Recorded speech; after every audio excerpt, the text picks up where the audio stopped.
है न कुछ। अशोक सिंघल जी ने कूटनीति चली हरिद्वार कुंभ में, आप किसी अखाड़े से मान्यता ले लीजिए।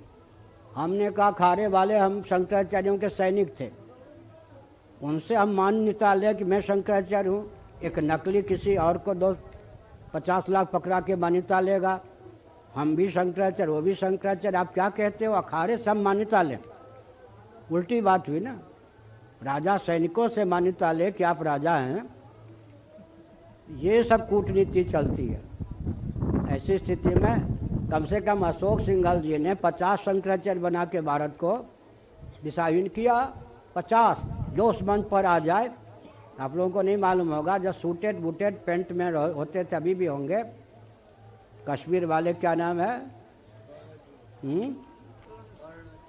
डॉक्टर कर्ण सिंह जी, उनको भी सन 74, 75 में, 73 में शंकराचार्य के रूप में ख्यापित किया गया।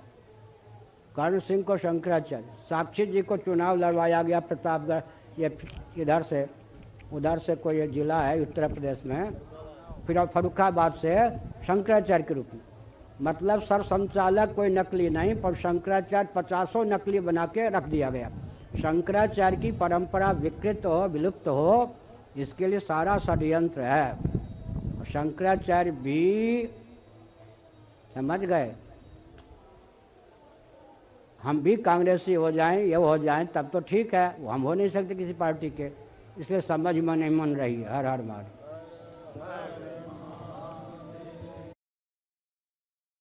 क्या कह रहे?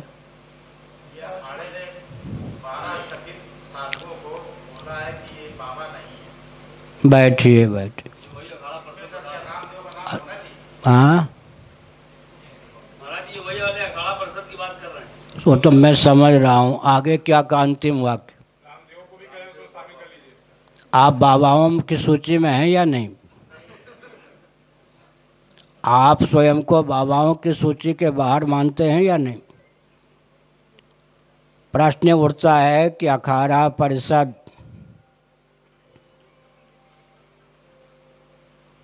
क्या है? नासिक कुंभ में अखाड़ा परिषद के माननीय अध्यक्ष जी थे या नहीं?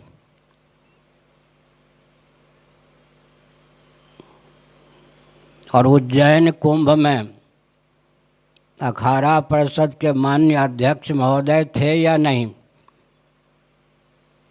और नकली शंकराचार्य दोनों कुंभों में शासन तंत्र से संरक्षित होकर दहाड़ रहे थे या नहीं? उस समय अखाड़ा परिषद के अध्यक्ष महोदय क्यों मौन थे? अगर वो नकली के पक्षधर न होते तो मौन रहते? कुंभ के स्नान के ठेकेदार बनने वाले मौन क्यों थे? विचार करने की आवश्यकता है। दूसरी बात है कि अखाड़ा परिषद 100 वर्ष पहले 10 नामी सन्यासी जो अखाड़ा परिषद में होते थे, वो किसके सैनिक थे? शंकराचार्य के सैनिक थे। मान चतुष्पीठ के आचार्य के सैनिक थे। 2 लाख से अधिक नागा सैनिक हैं। राष्ट्र पर कितनी भी विपत्ति आवे, एक वाक्य भी बोलते हैं। इसका मतलब उनकी आंखों के सामने गोवंश की हत्या होती है या नहीं, अराजकता पनपती है या नहीं। और अखाड़ा परिषद के पूर्व अध्यक्ष महोदय ने एक नकली शंकराचार्य को बनाकर विश्व स्तर पर मुझे चुनौती देने के लिए घुमाया था या नहीं? सारी अराजकता को जन्म देने वाले नकली और असली की पहचान कहाँ रखते हैं?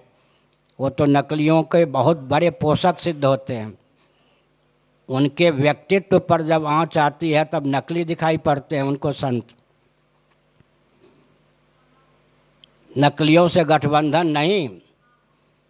अखाड़ा परिषद वर्तमान की ही बात में नहीं करता, उससे पहले चंद्रा स्वामी से गठबंधन था या नहीं?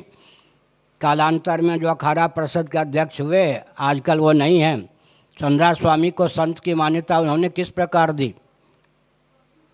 प्रश्न तो यह उठता है। फिर नकलियों को नकेल कैसे डालेंगे? कोई सपा से पोषित हैं, कोई बसपा से पोषित हैं, कोई भाजपा से पोषित हैं, कोई कांग्रेस से पोषित हैं, किसी राजनीतिक दल से पोषित संत महात्मा नकलियों की परख उनके पास है कहाँ? वो किस सूची में स्वयं आते हैं? विचार करने की आवश्यकता। वो स्वयं किस सूची में आते हैं? आगे, नकलियों को नकेल कैसे डालेंगे? कोई सपा से पोषित हैं, कोई बसपा से पोषित हैं, कोई भाजपा से पोषित हैं, कोई कांग्रेस से पोषित हैं, किसी राजनीतिक दल से पोषित संत महात्मा नकलियों की परख उनके पास है कहाँ? वो किस सूची में स्वयं आते हैं? विचार करने की आवश्यकता।